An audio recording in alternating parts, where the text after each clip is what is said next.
the most successful co-founding relationships are very similar to the most successful marriages.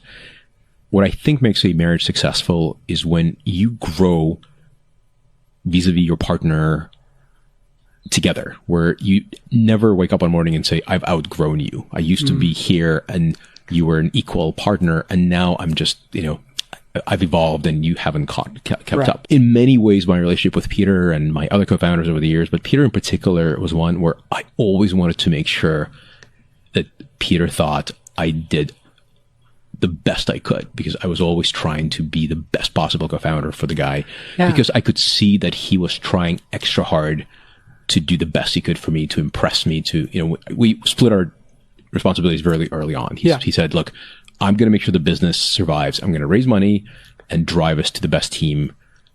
You figure out the tech.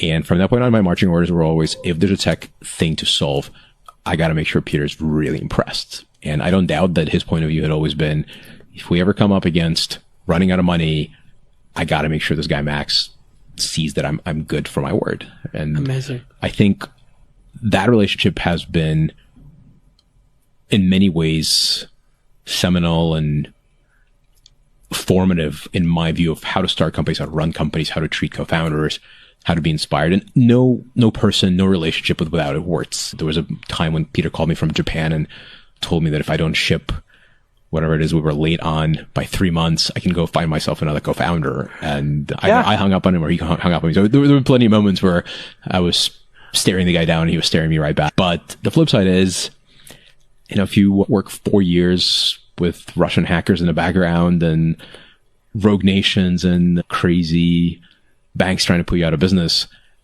and ultimately all you try to do is just do the best for the other guy, and it keeps working and eventually ends in success, you can't help but think that stuff is rare and important.